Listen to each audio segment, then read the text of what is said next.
तो hello everyone. तो इस वीडियो में हम बात करेंगे क्लास 12 के वेब ऑप्टिक्स के one of the most important question. जैसे कि हमने पिछले वीडियो में आपको रिफ्लेक्शन का प्रूफ बताया था, इस वीडियो में हम बात करेंगे proof for law of refraction. Refraction को अगर हमको प्रूव करने के लिए आ जाता है तो इसको कैसे प्रूव करेंगे। तो यहाँ पर इस फिगर में आप देख सकते हैं कि यहाँ पर हमने इंसिडेंट ले लिया। ठीक, अब इंसिडेंट रे एक मीडियम रेयर मीडियम मान लीजिए हमने V1 माना, और एक मीडियम डेंसर जिसका नाम V2 है। ठीक, तो ये दो मीडियम है। तब लाइट जब होती है वो जैसे कि रेयर मीडियम से डेंसर मीडियम जाती है तो कुछ इस प्रकार से जाती है, यानी यहाँ पर हमारा नॉर्मल आ गया और ये लाइट कुछ इस तरह से चली गई। ठीक, यानी कुछ बेंड हुई और यहाँ से चली गई। ठीक है, अब देखिए, अब हमने क्या किया, यहाँ पर इसको इंसिडेंट वेव, जैसे कि ये इंसिडेंट एंगल हो गया, एंगल ऑफ इंसिडेंट। अब ये वैल्यू क्या होती है, 90 माइनस एंगल ऑफ इंसिडेंट, और ये वैल्यू एंगल ऑफ इंसिडेंट, यानी पूरा एंगल कितना होता है। हम जानते हैं कि जैसे कि ये इंसिडेंट रे होता है तो इसके आगे वाला एंगल 90 माइनस इंसिडेंट रे, और ये वी वैल्यू इंसिडेंट रे हो जाती है। क्यों, इंसिडेंट एंगल हो जाता है, यानी ये और ये आपस में इक्वल होते हैं। क्यों, अल्टरनेट इंटीरियर एंगल। उसी तरह अगर हम बात करें तो ये वाला जो पोर्शन हमने बनाया है नॉर्मल के बाद जो 19 माइनस आई है, ये वाला पोर्शन, ये क्या आपको शो कर रहा है, ये आपको शो कर रहा है इंसिडेंट वेव फ्रंट को। उसी तरह जब ये दूसरे मीडियम में गया, जब आपकी रे दूसरे मीडियम में गई तो ये आपका रिफ्लेक्टेड एंगल बना यहाँ पर मान लीजिए। ठीक, तो रिफ्लेक्टेड एंगल से जब अगर ये रिफ्लेक्टेड एंगल हुआ तो ये वैल्यू क्या हो जाती है, 90 माइनस रिफ्लेक्टेड एंगल ना, यानी ये आर है तो ये 90 माइनस आर हो जाता है, जैसा कि हम जानते हैं प्रॉपर्टी होती है ट्रायंगल की। ठीक, तो देखिए अब हमने क्या किया, ए बी सी यानी यहाँ से यहाँ तक पहुँचने में, ए बी डी यहाँ से यहाँ तक पहुँचने में इसने डिस्टेंस ट्रेवल किया V1t। उसी तरह ए से सी तक पहुँचने में इसने कितना ट्रेवल किया, V2t। ठीक, हमने इसको एज्यूम किया, और ये जो वैल्यू होती है इसकी वैल्यू क्या होती है, यही आपकी रिफ्लेक्टेड वेव फ्रंट है। तो ये आपको सबसे पहले डायग्राम बनाना है। डायग्राम में आपको इंसिडेंट रे शो करनी है, रिफ्लेक्टेड रे शो करनी है। तो जैसा कि हम जानते हैं कि हाइजन के दो रूल होते हैं। क्या रूल होते हैं, wave front always perpendicular to the ray. क्या होता है हाइजन का रूल, वेव फ्रंट जो होते हैं हमेशा परपेंडिकुलर होते हैं डायरेक्शन ऑफ प्रोपगेशन ऑफ रे, तो इसीलिए यहाँ पर हमने परपेंडिकुलर की बात किया है। ठीक, और दूसरा रूल कहता है कि हमको कैसे हम नया वेव फ्रंट बनाते हैं, तो उसके बारे में हाइजन का प्रिंसिपल बताता है। तो इन्हीं दोनों प्रिंसिपल का इस्तेमाल कर हमने इंसिडेंट रे और रिफ्लेक्टेड रे के वेव फ्रंट को यहाँ पर बनाया है। जैसा कि हमने आपको बताया कि अगर ये इंसिडेंट रे एंगल होता है तो ये भी क्या होगा, क्या होगा, ये भी इंसिडेंट एंगल होगा। क्यों होगा, due to alternate interior angle. अगर आपको प्रूफ आता है तो क्या करेंगे, तो देखिए इस फिगर में अभी तक हमने जो बात किया है वहाँ पर इसको लिख लेते हैं कि जैसे हमने माना कि जो ए बी है वो आपका क्या था, वही आपका यहाँ से ये ए बी ही क्या है, आपका इंसिडेंट वेव फ्रंट है। ये क्या है, इंसिडेंट वेव फ्रंट है। उसी तरह सी डी क्या है, उसी तरह सी डी क्या है, आपका रिफ्लेक्टेड वेव फ्रंट है। यहाँ पर आप फिगर से ही देख सकते हैं, ये आपका यहाँ से यहाँ तक जाने में इसने डिस्टेंस कितना ट्रेवल किया, यही डिस्टेंस ट्रेवल किया V1t, और यहाँ से यहाँ तक जाने में कितना ट्रेवल किया, V2t। तो यहाँ पर हमने पहले से ही लिख दिया है, ये आपका रिफ्लेक्टेड वेव फ्रंट है। यानी अगर रिफ्लेक्शन आता है तो ये वाला आप डायग्राम बनाएंगे, और रिफ्रैक्शन आता है, जैसे रिफ्रैक्शन आता है तो ये वाला डायग्राम बनाएंगे, रिफ्लेक्शन आता है तो जो इसके पिछले वाला वीडियो था उसका डायग्राम बनाएंगे। आप ये बात देख लीजिए कि रिफ्रैक्शन में हमारे पास मीडियम होते हैं, rare medium and denser medium refraction में। वही रिफ्लेक्शन में हमने क्या किया था, रिफ्लेक्शन में हमने वहाँ पर भी क्या था, वहाँ पर हमने इंसिडेंट रे लाया और वो सरफेस से ही टकरा कर वापस चली गई, इस तरह से डायग्राम बनता है। लेकिन रिफ्रैक्शन में ये नहीं होता है। ठीक,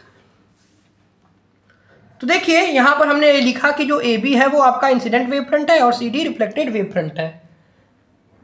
ठीक, अब देखिए जैसा कि अगर हम जानते हैं कि अगर हमको कोई रिफ्रैक्टिव इंडेक्स लिखना है, जैसे कि हमने लिखा refractive index of 1 with respect to 2, इसका मतलब क्या होता है, इसका मतलब क्या होता है, refractive index of 2 upon refractive index of 1। इसकी वैल्यू तो आप जानते ही होंगे कि अगर हमको 1 अगर ये लिखा है 1 μ2 तो इसको हम लिखते हैं μ2 अपॉन μ1। उसी तरह अगर ये μ21 लिखा है तो क्या लिखेंगे μ1/μ2। तो ये आपको समझने के लिए मैं आपको बताया हूँ, ठीक है। तो ये अगर हमको लिखा है 1 μ2, इसका मतलब हो गया refractive index of second medium with respect to first medium. तो जैसा कि जानते हैं कि रिफ्रैक्टिव इंडेक्स स्पीड के क्या होता है, इन्वर्सली प्रोपोर्शनल होता है ना। तो यहाँ पर जैसे कि μ1/μ2 है तो यहाँ पर v1/v2 आ जाएगा एज ए प्रॉपर्टी।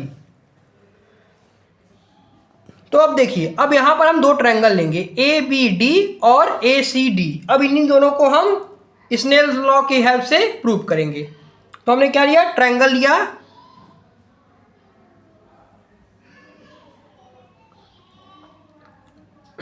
ABD और यहां से यहां तक का डिस्टेंस हमने कितना माना V1T, और ये आपका एंगल ऑफ इंसिडेंट है और ये 90 डिग्री का एंगल है। उसी तरह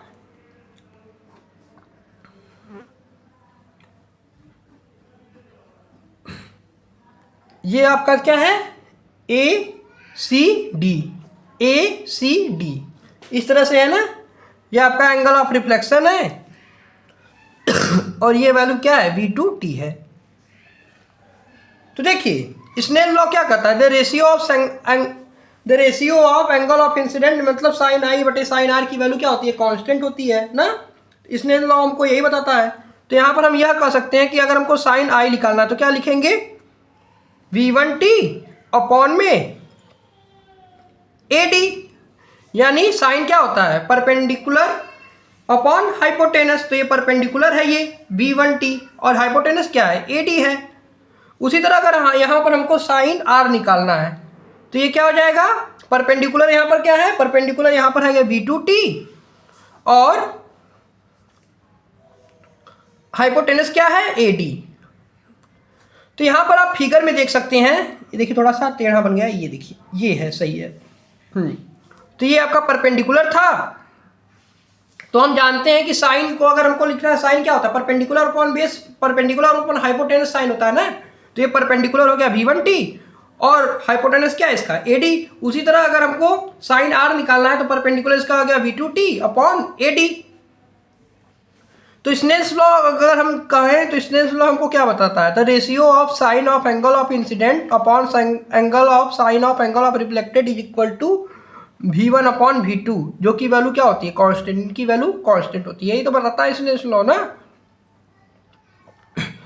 कि एंगल ऑफ इंसिडेंट और एंगल ऑफ रिफ्लेक्टेड की वैल्यू क्या होती है कांस्टेंट होती है। तो यही हमको प्रूव करना था। तो स्नेल्स लॉ यही बताता है कि जो angle ratio of angle of incident upon angle of reflected क्या होती है कांस्टेंट। अगर आप इसको अगर डिवाइड करेंगे तो यहाँ पर आप देख सकते हैं कि T से T कैंसिल आउट हो जाएगा। जैसे साइन आई बटे साइन आर करना है ना, तो देखिए इसको हमने डायरेक्ट लिख दिया। तो साइन आई क्या है V1T अपॉन AD और साइन आर क्या है V2T अपॉन AD ना।